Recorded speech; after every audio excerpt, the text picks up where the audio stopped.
from Hollywood.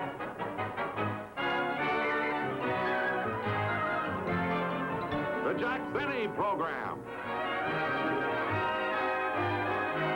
With Jack's special guest, Ed Sullivan.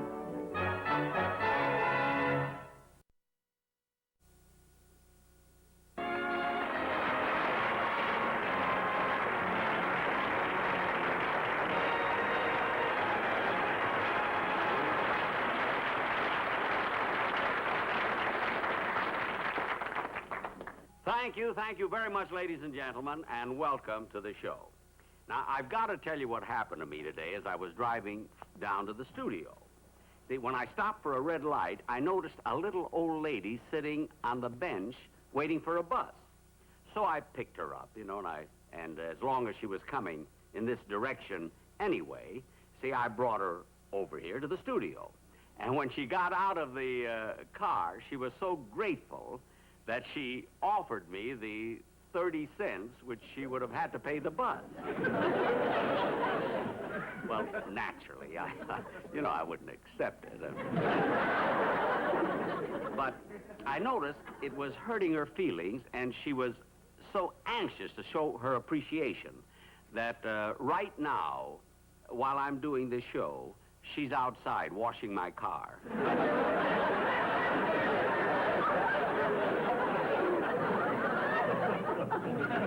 Anyway, I'm very excited about the show that we're doing tonight because, as you know, my guest star is Ed Sullivan. And in our play tonight, he is making his debut as a dramatic actor. This you have got to see. And now, ladies and gentlemen, before I present Mr. Sullivan, I would like to bring out a young lady. Jack.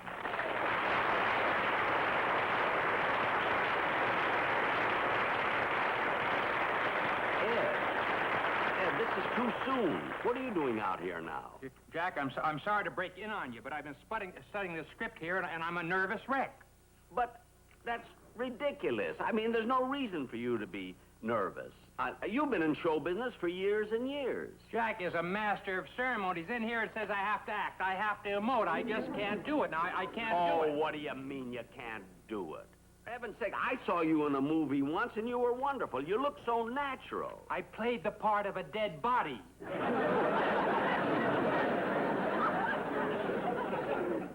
I know, but you did it standing up.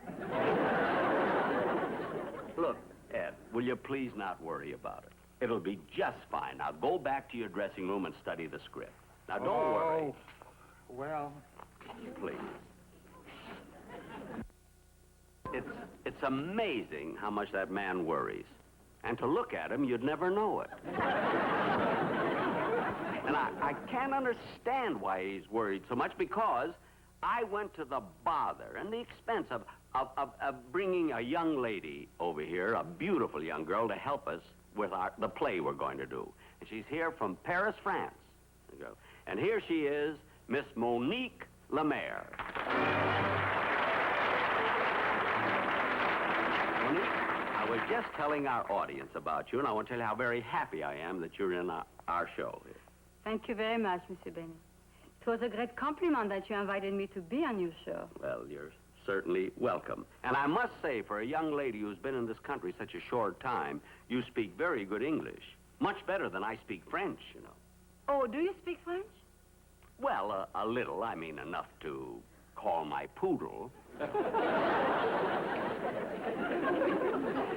Yes, I speak French fairly well. Well, you know that I can go to a French movie and understand practically every word.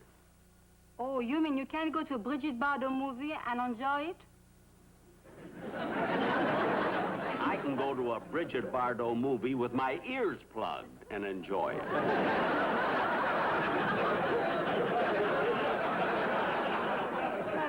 I do not understand that. Oh, that means your ears stopped up. You know, closed up. Stopped. Oh. Well, there are still a few words I have trouble understanding. Well, I can imagine, yes. For instance, there's a word I've heard here many times that I do not understand. What word is that? Cheap.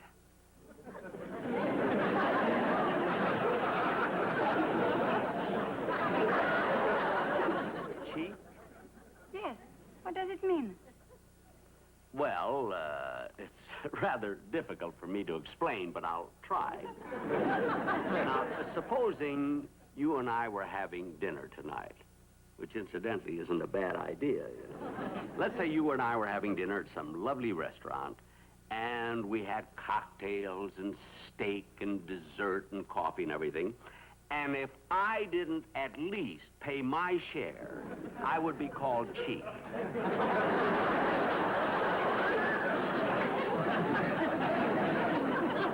You understand? Oui, oui. That's why you're getting your car washed. Yes, exactly. Now, Monique, I think you ought to go to your dressing room and make a change. Make your change now for the play we're going to do. And once again, let me tell you how happy I am that you're here with us. Thank you. Champs-Élysées. That means you're welcome.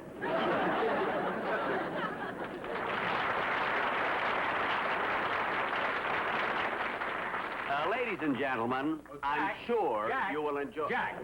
Oh, now what? Jack, I can't do it. I'm getting panicky. Oh, But, Ed. but I've got an idea. Now, this is going to be a courtroom drama, so why can't I play the dead body the way I did in the movie? Ed, you can't... You see, the dead body doesn't appear. Now, I'm going to be the prosecuting attorney, and you're going to be the attorney for the defense, and you'll be fine. No, but Jack, in that last scene where I sum up to the jury a big emotional scene, you need a Clarence Darrow. We can't get Clarence Darrow. Please don't worry about it. Just gendarme. Gendarme. That means relax. Go back and just don't worry about it. You'll be wonderful.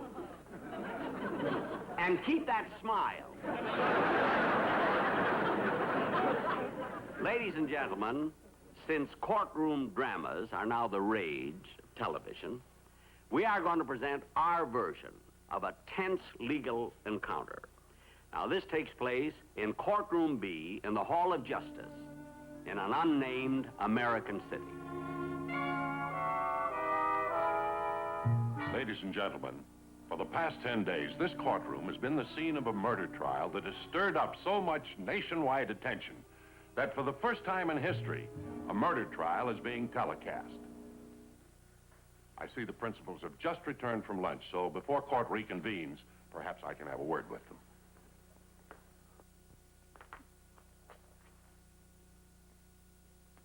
This gentleman here is Prosecutor Benny, the most feared district attorney in the country. He's prosecuted this trial with the same cold-blooded ruthlessness that has made him so very famous. Would you say something for our television audience, please?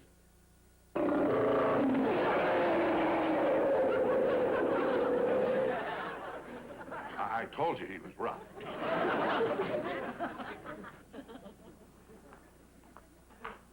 And here is Gentleman Jim Sullivan, the eloquent and brilliant defense attorney whose charming smile has swayed many a jury. Would you like to comment on this trial, please? Well, no doubt about it. This is big. Really big.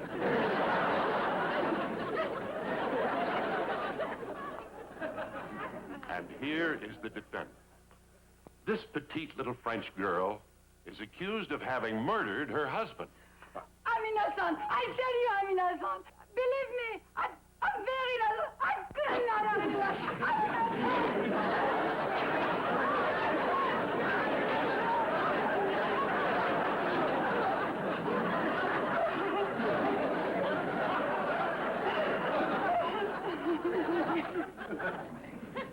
Incidentally, you might be interested to know that her father owns a tailor shop. Well, I see court is about to resume. Now, let me ask you something, Madame Duval. Do you recognize this? Oui, it is an airplane ticket. I'll say it's an airplane ticket. And this ticket was purchased by you the night of your husband's murder. Now, if you're so innocent, why did you suddenly decide to go to Paris? Because I love Paris. Naturally, you love Paris. It's 3,000 miles away from the scene of your crime. I object, Your Honor, to the contemptible innuendos of this district attorney. Because with the court's permission, I can prove that my client had a perfectly innocent reason for leaving the country at this time. You may proceed. Fifi, in your own words, would you tell the judge and the court why you decided at that particular time to purchase a ticket to Paris? Because I love Paris in the springtime. Of course, Paris is beautiful in the springtime. And I love Paris in the fall. I love Paris in the summer.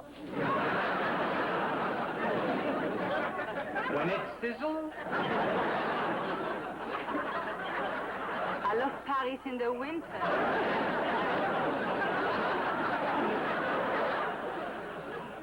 When it drizzles?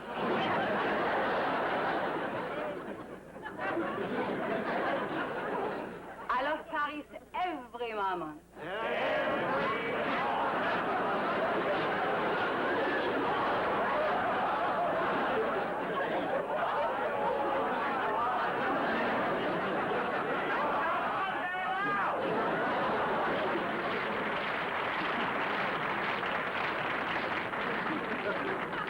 Order! Order! Now, on the night of the murder, my client had dinner with her husband, the Chapeau restaurant, Wilshire and La Brea, and that was a particularly happy night, wasn't it? I will never forget that dinner. My husband enjoyed so much. He loved frog's legs. Frog's legs. That night, he ate 7 dozen frog's legs. Just a minute. Your husband was murdered on the night of March 1st. Why did you wait till March 6th to report it? I didn't know he was dead. You didn't know he was dead. He was so full of frog's legs, it took him 5 days to stop jumping.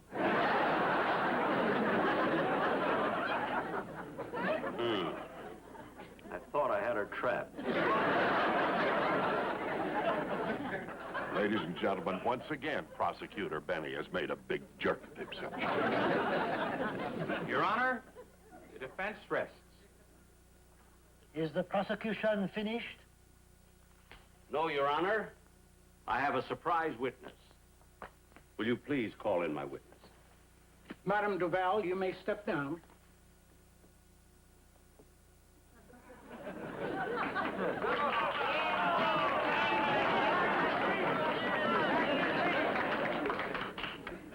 Will the next witness please come in?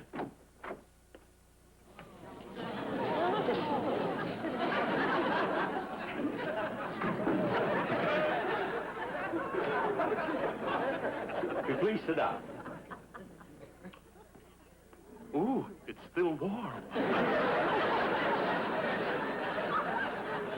Now, will you please tell the court your name? Arlington Montgomery Van Usen III. And what do you do? I am a busboy at the Chapeau restaurant. A busboy? Just a minute. From a distinguished family like yours, why would you be a busboy? My father disinherited me when I flunked at polo. Flunked at polo? I missed the ball and killed my horse. Objection overruled.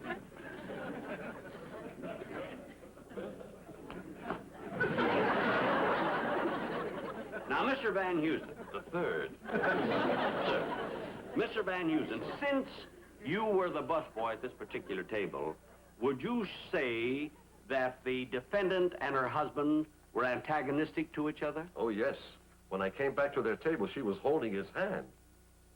Well, what made you think that that showed antagonism? She was holding it over the flame in the chafing dish.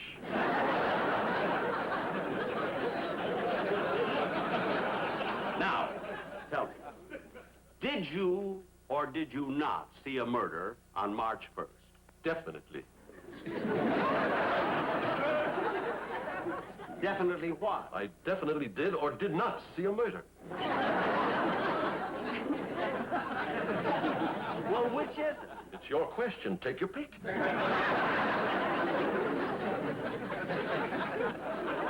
Well, look, tell the court what happened later that night. Well, when the restaurant closed, I went to the parking lot. And there I saw that same man, Madame Duval's husband, lying dead. Just a minute. If you came across the body of a murdered man, why didn't you call the police? When you're found dead after eating in our restaurant, that doesn't necessarily mean that you've been murdered.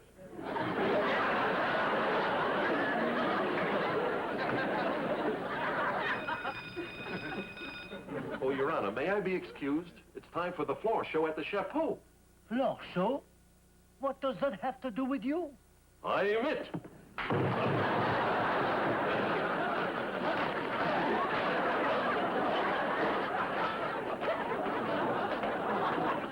Ole!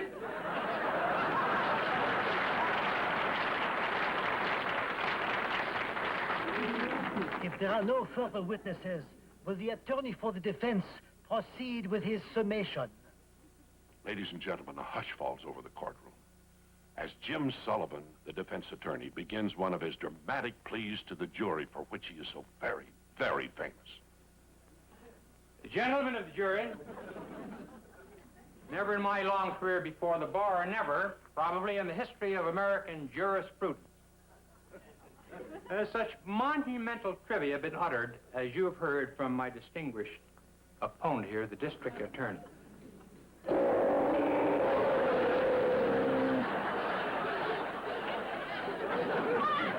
We have conceded all of the points he has labored to make over and over again. We have conceded this was the murder weapon that was wielded by somebody probably 5 foot 8 inches tall, undoubtedly left-handed from the direction of the blow. We've conceded all of these things because none of these qualifications fit my client, this innocent, grief-stricken widow. She is not left-handed. She is not 5 foot 8. She wouldn't be strong enough to wield such a weapon as this. Now, I beg of you, gentlemen, I plead with you. You have children at home.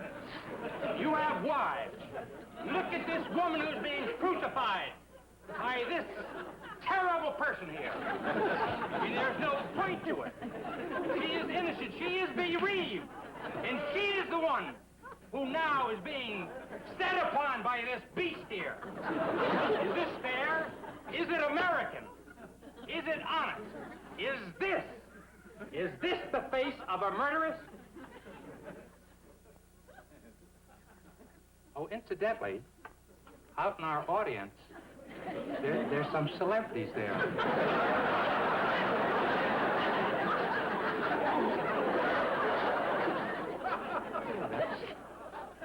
Sure. Eddie Arcaro, and one of the great golfers of the country, the winner of the North-South Invitation, Sam Frangle. Sam, come on up here. In the courtroom? Ladies and gentlemen, let's bring him up here. Help me out here. Let's have some applause. Sam! Sam, what a wonderful, wonderful, unexpected thrill. Congratulations. Thanks. You know, to beat the top professional golfers of the world twice in a row, that's really something. I was very interested in that magazine article that you wrote. You said that you thought your game would improve when you changed your grip. That's right, Ed. How about showing the golfers that, well, and me too, this new grip, huh? All right, Ed, let me get my club. Fine. Let me get it. Good. Huh? I was hooking the ball a little bit, so I just put my right hand up on top of the club a little more. Oh, I see. Wait a minute. Wait a minute. What's this? What? Oh, I'm left-handed. Left-handed? Good, your grip looks all right. Now, I'll tell you, take a little wider stance. By the way, Ed, how tall are you? Hmm? How tall are you? Exactly 5 foot 8. 5 foot 8. Look, you're gripping the club too hard now. You're scratching it with that heavy ring you're wearing there. Heavy ring. Well, where's it scratching? Right there where it was scratched before. All right, now, you ready to swing? Yes. I'll say he's ready to swing. You're the murderer. You're the one who killed her husband. You're 5 feet 8, left-handed, wearing a heavy ring. You did it. Yes. You did it. I did it, Jack. But, Jack, I couldn't help it. I loved her just for this, Jack. I had to get rid of her. I mean, Jack, I loved her so much. It was perfectly in it. All right.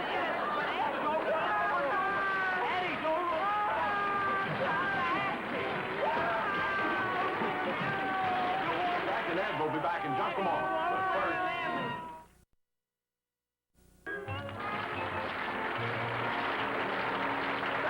Thank you very much, ladies and gentlemen. Ed, you were just wonderful as the defense attorney. Oh, and by the way, I have to be in court in a few weeks. I wish you could be there to defend me. I can't, Jack. Why not? I'm the one who's suing you. Oh, yes, for heaven's sake. Well, good luck.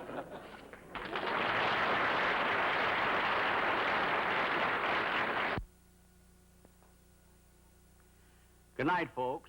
I'll be seeing you soon.